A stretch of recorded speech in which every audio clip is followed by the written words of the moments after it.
with a strip tease, of course. Got to have it. So as the autumnal equinox approaches, we stream live. So here we are, and congratulations on realizing the channel exists. We remain frankly surprised. You know, we started out making fake news alarmist weather forecasts, and that's how we got to about 170 subs that way. And we were like, wow, 170 subs. I didn't think I'd be able to reach 100 on YouTube. And it all built from there, baby. It all built from there. Exciting stuff. All the way up to, well, we're pushing 6,000 now. So cheers. Thanks to all of our viewers who've pressed like, subscribe, share, etc.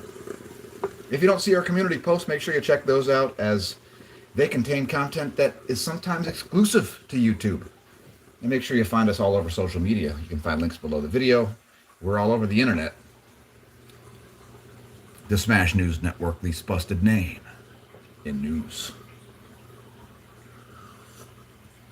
Just drinking some organic Peruvian right now. And pardon me while I take my clothes off. You see, I start these streams right after the morning bike ride's complete. And then I reveal what's underneath. My goblin interior it will be on full display.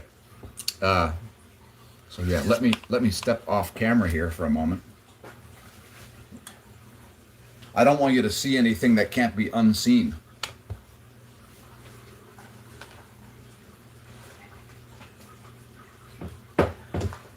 Oh yes, just stripping on YouTube, you know, just a regular old everyday day here at SNN, the Smash News Network. So, yeah, we did get some geomagnetic storm activity. I didn't really look too closely at it because it was a super busy weekend, a little bit too busy, frankly. In fact, it affected my sleep, but that's okay because I've basically, for all intents and purposes, begun a new sport.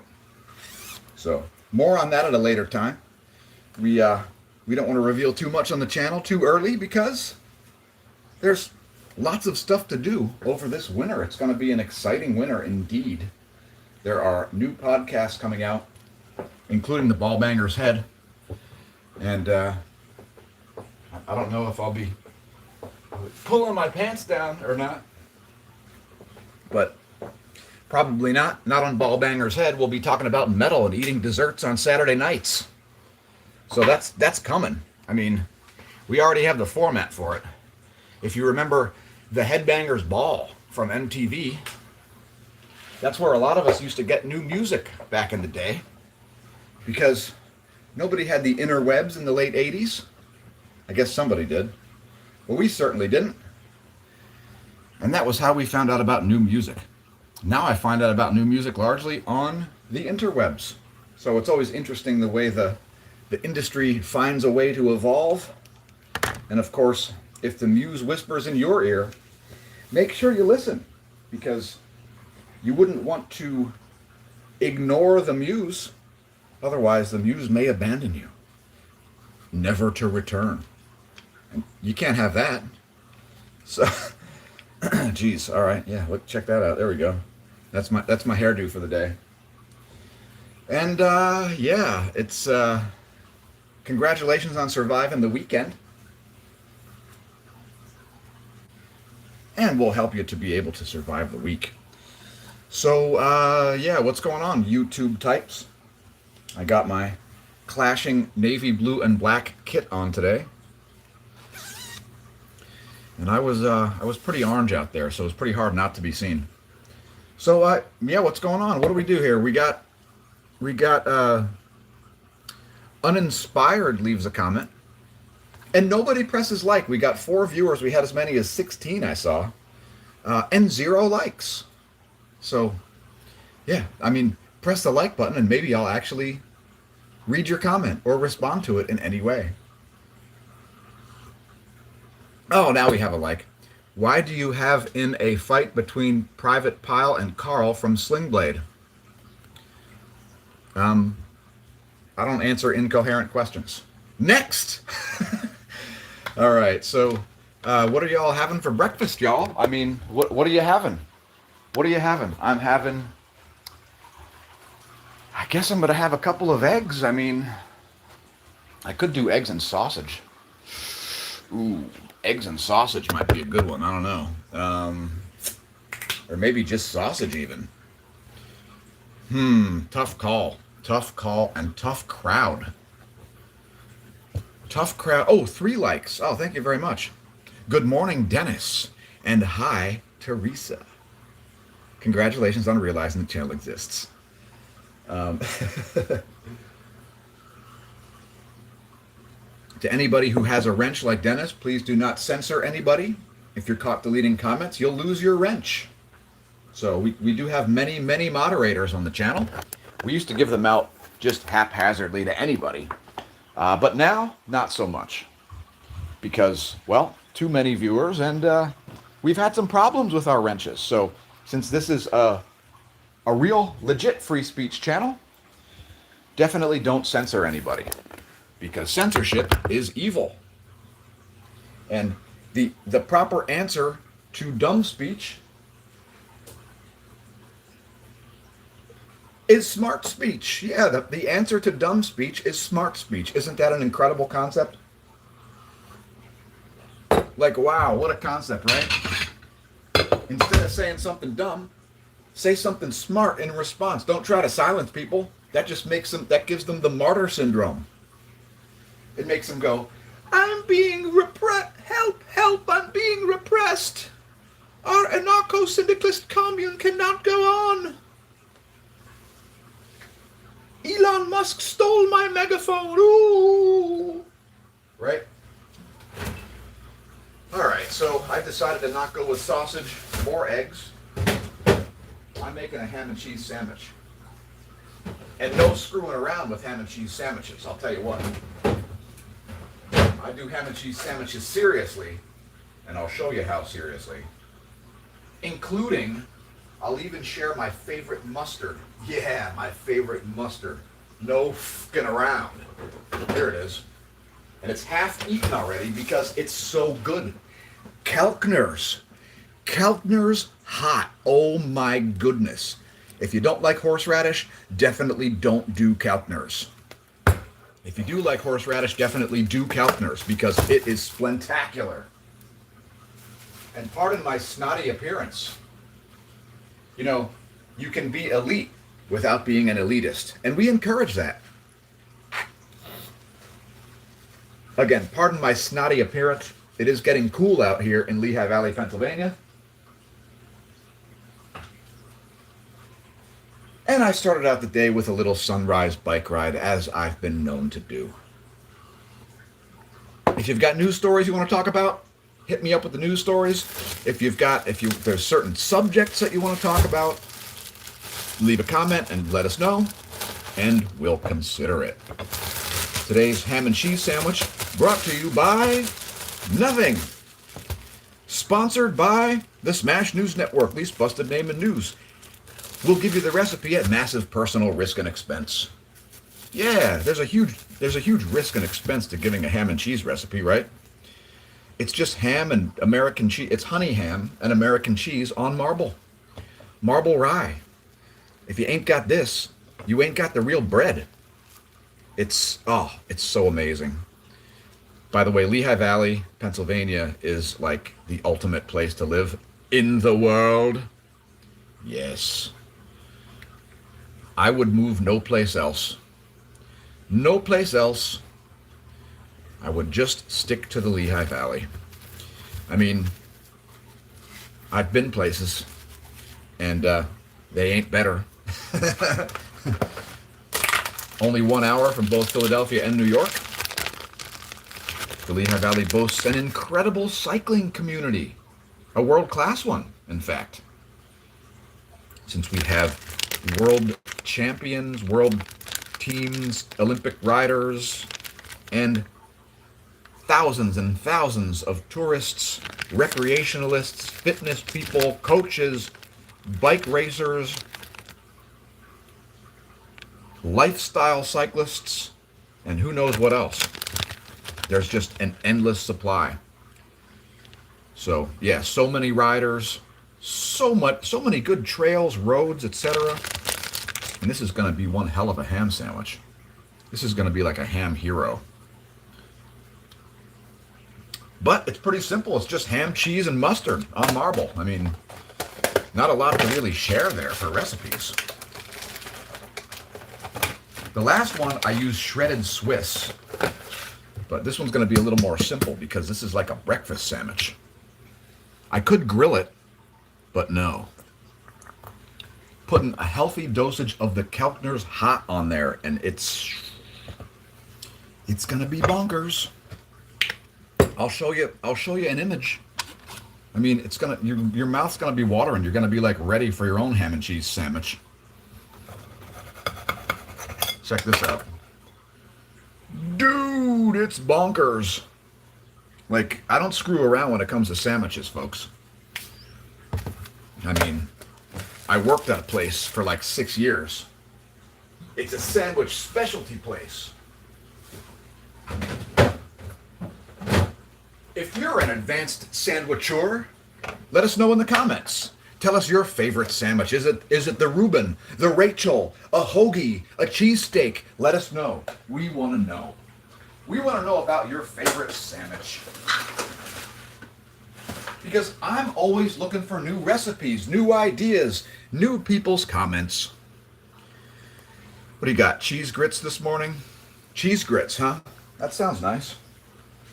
I mean, I've had some grits in my day. Pardon my another wardrobe adjustment here.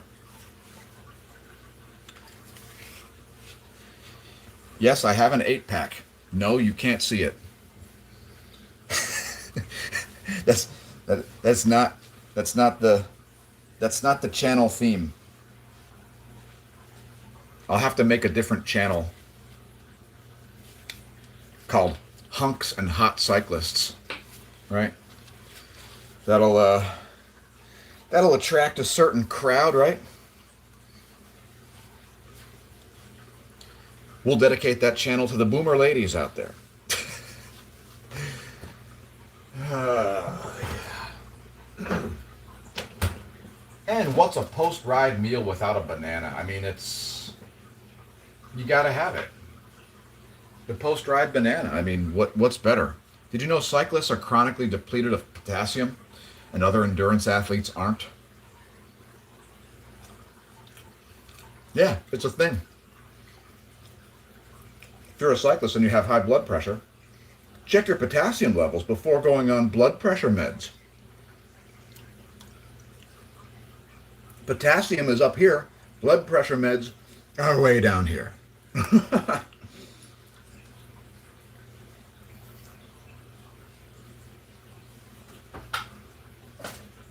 Yes, if you have insufficient potassium, you may have a spike in your blood pressure. So, that's one to grow on for you. We don't talk too much about nutrition and fitness and stuff like that on the channel, but we will. I mean, it's not like it's a taboo subject. And there are lots of people who are in the process of fixing up their fitness, which is fantastic. Fixing up your fitness. I love when people are making changes, right? That makes me jacked. When people are making changes, I get excited. They're like, hey, I gotta quit smoking. I gotta quit drinking. I gotta run a marathon. I'm gonna do a triathlon. I'm gonna take up the sport of cycling. Stuff like that. That stuff makes me excited. Because people making major changes is exciting. So what do you expect?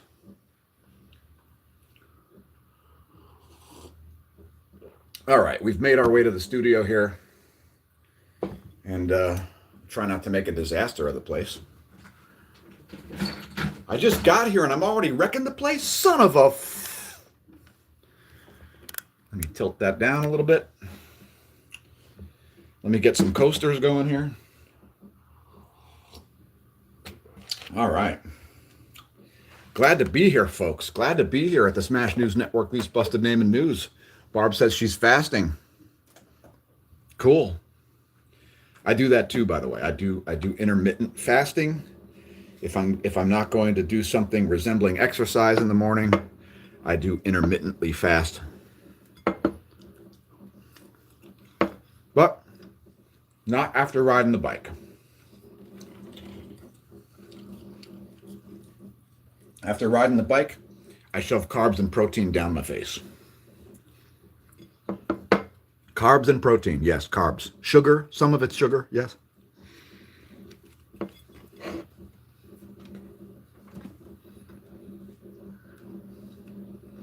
All right, so tell us what's on your mind, and we'll talk news stories.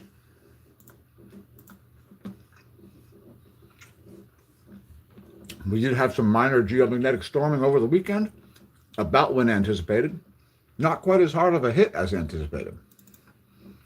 So I'll take a look at that here because we called for a significant CME impact. But I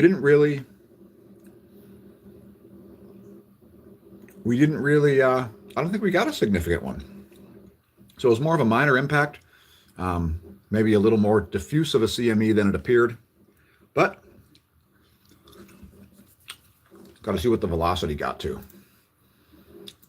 So I thought it may get to a full 1,000 kilometers per second, but I don't think it made it to 1,000 kilometers per second for the solar wind velocity.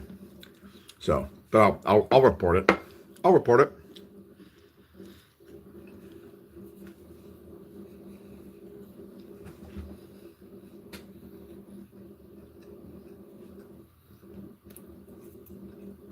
And hi to you, IOCNO Cyrillic lettering person. Dennis, the temp when I took Smash staff to work was 53 degrees Fahrenheit. That was at about 6:15. It's probably 56 by now. Mid-50s. So today I was riding very slowly, so I could have ridden in shorts.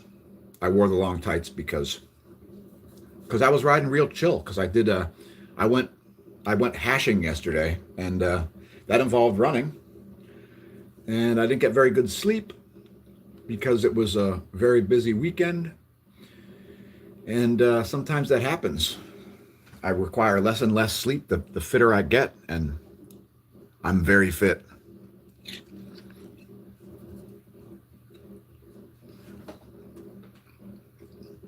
If you want to race me uphill, good luck. All right, so let's talk news weather and space weather. Save the space weather for last today. Markets.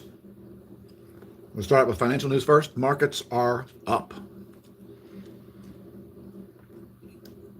Pre-market trading showing the Dow up 80 points. S&P up 15. NASDAQ futures up 88. As far as crypto goes, I don't care. And here come some other news stories. Oh, traders are looking ahead to key inflation data.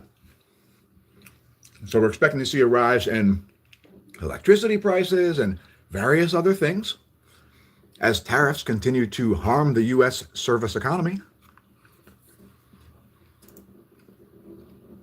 Let's check other news stories.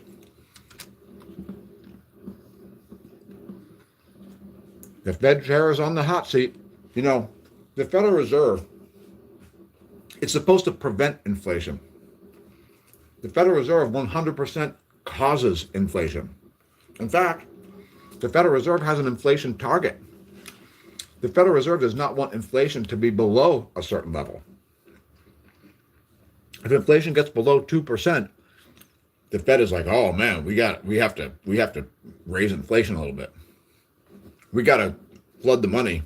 We got to flood the money supply. We got to flood the money supply.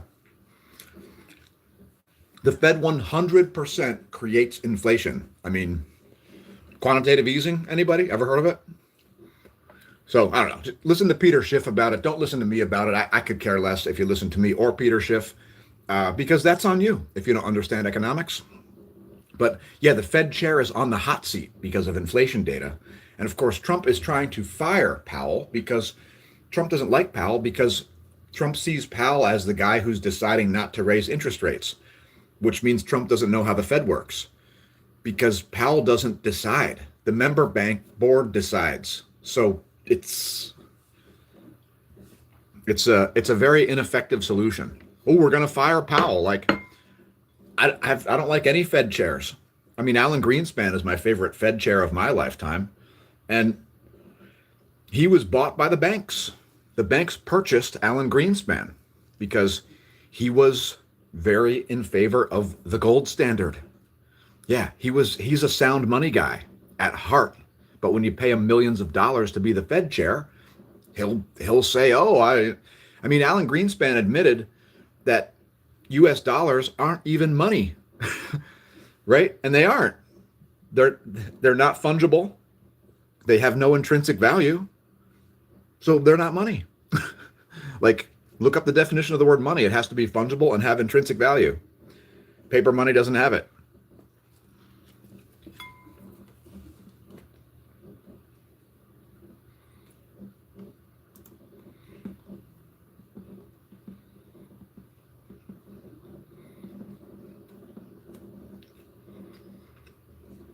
The U.S. is going to spend more money by building a brand new defense system, missile defense, the likes of which nobody has ever seen before. Okay.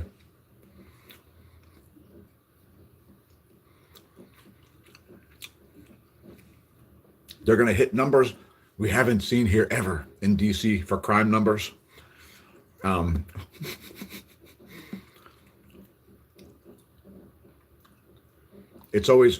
Everything is always so good or so bad that it's unprecedented. It's unprecedented. It's never been seen before in history. Okay.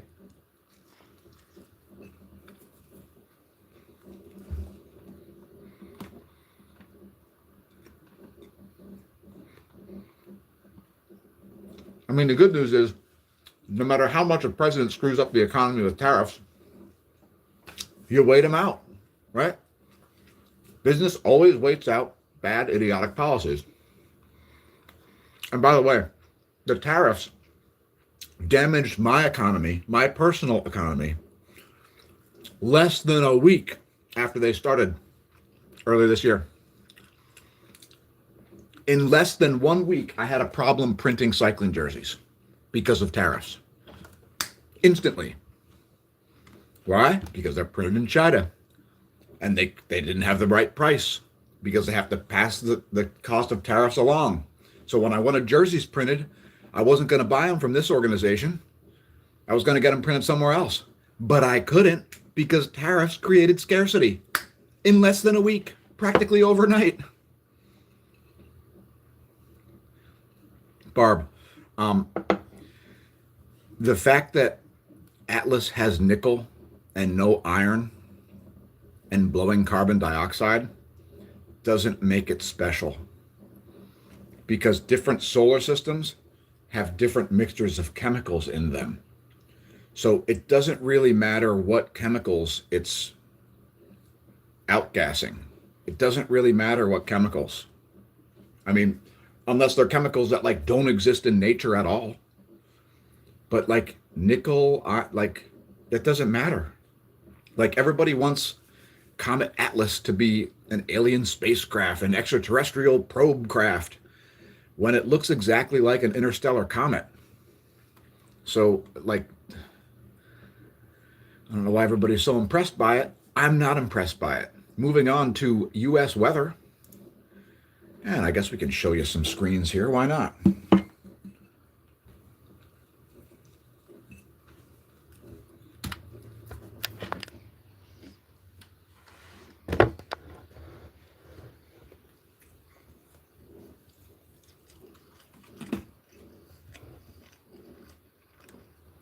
So it's pretty dry actually over most of the U.S. With the exception of Kansas. Kansas has some extreme weather going on. So And I may have to throw my mouse through the window. Yeah, so some extreme weather here in Kansas. Besides that, it's pretty dry across the U.S. That is a supercell right there. And it is barreling right toward Topeka. Moving a little slowly. But hey, Topeka and Kansas City, you're in the crosshairs.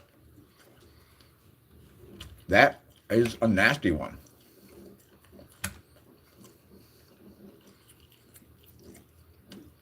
We do have some smoke.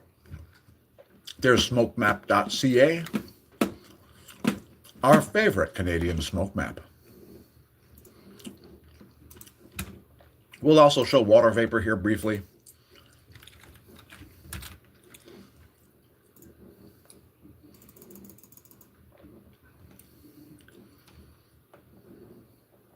There you go. There's our water vapor map. Let's shrink it down to show the whole map. There, that's not too bad. It's okay. It's not too bad. And by the way, what's happening there in Kansas is rapid cloud nucleation. So the ground is probably wet there.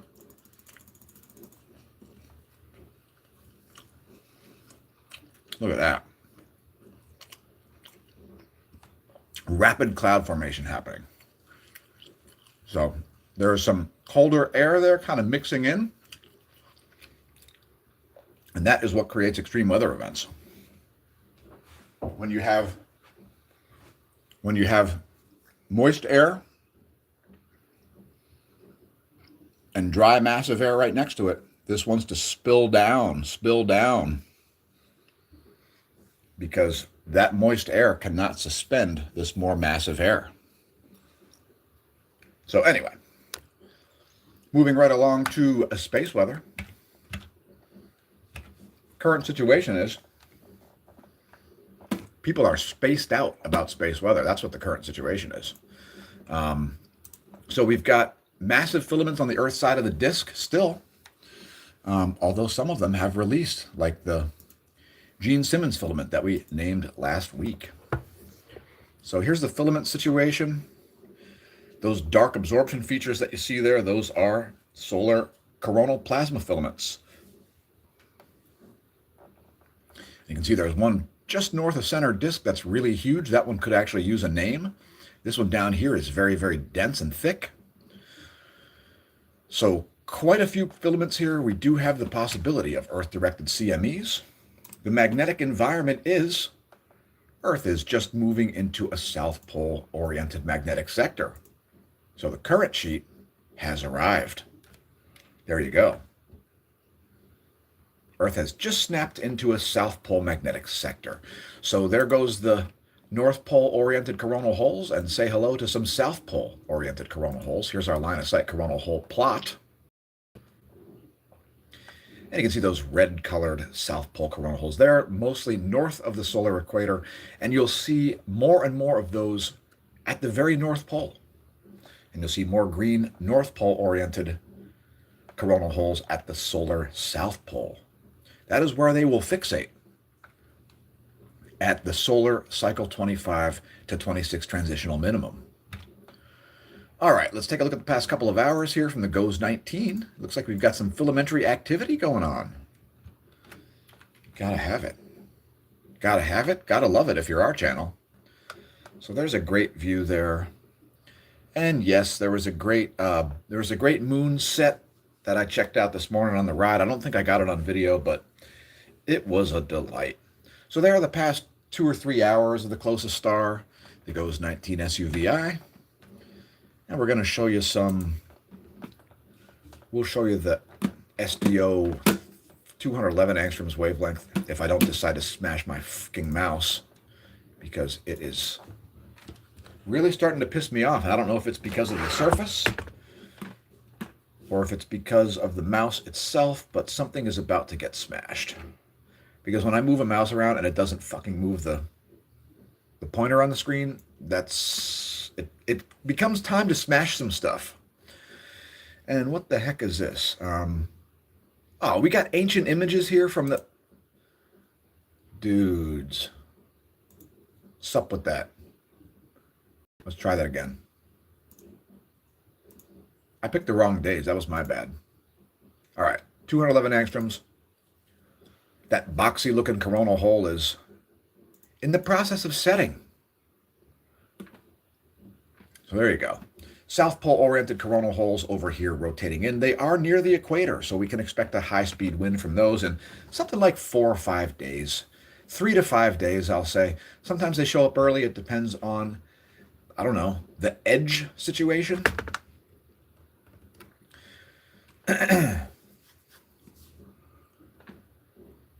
So yeah, Barb says blame it on the galactic current sheet. I would prefer not to blame it on the galactic current sheet because I don't like to blame things on imaginary phenomena.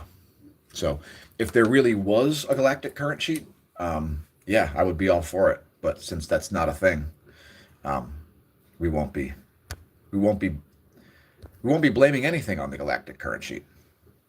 Fictional phenomena are definitely not worthy of having things blamed on them. All right, so sunspot number, let's get to that next. The hell was that? I heard a weird noise. Maybe somebody broke something. Oh, what about the sunspot situation? Yeah, that would be a thing. That might be nice to know how many sunspots there are. Wow, we had a major 4-bush minimum for cosmic ray flux. Dude, look at that 4-bush. Oh my gosh. Wow. So that must have been a pretty significant impact there. Because we just reached the lowest levels of cosmic ray flux once again in 20 years. So there it is. I mean, look, here, I'll show you the chart. There you go. There's Oulu, Finland's neutron monitor. And look at this 4-bush minimum here. That is an insane dip. So that would be the CME that I forecasted arriving early on the 7th. There it is, folks. There it is. There is its arrival. I mean, it couldn't be more obvious. So yeah, look at that. That's a huge, huge downtick. And look, it's corroborated by both Antarctica DOMC and DOMB Antarctica, both showing that same 4-bush minimum. So there you go. That's cosmic ray flux reaching a new low for solar cycle 25. Now let's check the Huxt animations. Oh, smack. What do you got there? When is that expected to arrive? Look at that. That's a direct Earth shot. Oh. Well, they forecasted it just like I did. All right, nice.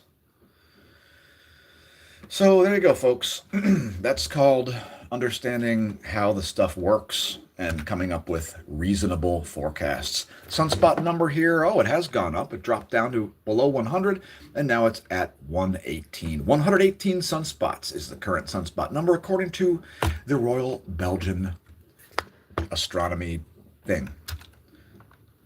The Royal Observatory of Belgium. Radio flux, the 10.7 centimeter radio flux, is at 172 solar flux units. 172 SFU is the radio flux number. So solar wind never made it to 1,000 kilometers per second. There were a couple blips here that got to like 800 plus. But that was a very short-lived impact there. So let's see. Let's bring up the 3-day here just so we can see a little bit better idea of what's going on. So here's a coronal hole high-speed stream, a very weak one, I might add. And then here's a very diffuse CME impact. See those sudden variations there. Getting up to into the 600s there for the solar wind velocity. And I can't see, there we go. 636, but only 1.5 protons per cubic centimeter. And then what do we have here?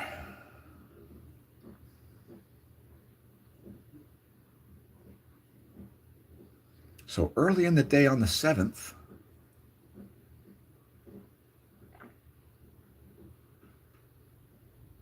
sometime in here. Yeah, so that must be the 4-bush minimum right there, this little impact, because there was nothing major going on there besides that. So that's interesting that we saw, what amounts to a GLE there, a ground level event. Very, very low, a huge dip in cosmic ray flux.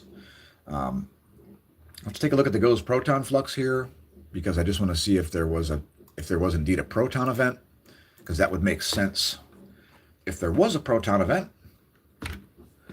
But nope, no proton event. So, I mean, a tiny little one there, but only for the GOES 18 greater than or equal to 10 mega electron volts. So yeah, just I mean, look, that's solar plasma. All right, like there's major solar plasma floating around the system. So that CME, even though it didn't strike Earth, it still lowered our cosmic ray flux profile. So that's super interesting. I mean, it's always exciting to see the different pieces of data coming together. And yeah, that's about where we'll close this thing out. We do have pretty low chance of large flares, it looks like, because flaring has now dropped below a C class. So our background flare profile, our background X-ray profile, I should say, the background X-ray flux is like below a C class. It's like a B7 right now as far as the solar X-ray output.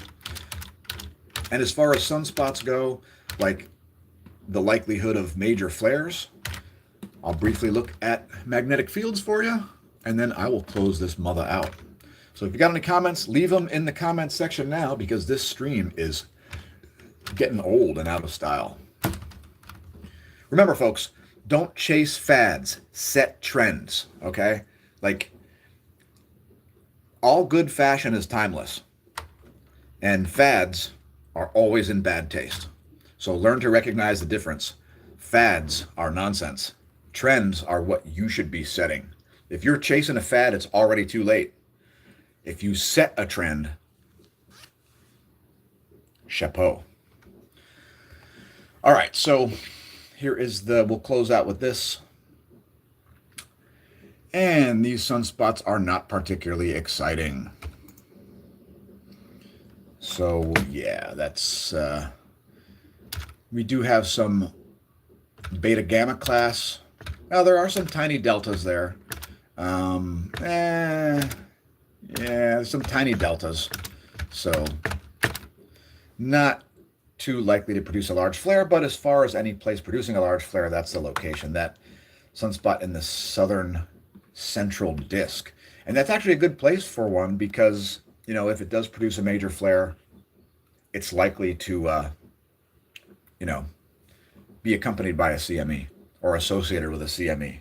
We don't say that solar flares cause coronal mass ejections, because they are separate phenomena. And what I mean is, we see solar flares happen regularly with no coronal mass ejection. We see coronal mass ejections happen regularly with no solar flare. So they're separate phenomena. Yes, they are often associated, but don't get them conflated, because a solar flare is photons of the X-ray variety, and a coronal mass ejection is diffuse gas blown out of the corona. Totally different thing. Coronal mass ejections are protons. Solar flares are photons. Anyway, it's time to close this thing out. Thanks for tuning in, folks. Congratulations on realizing the channel exists. I've been your host, Dan, a.k.a. Smash-O-Mash, signing off. Don't forget to press the buttons, like, and especially share, because the Smash News Network, least busted name in news, needs your help. So thanks to everybody who's provided it. We'll see you soon with some more content. And until next time, may that solar wind be at your back.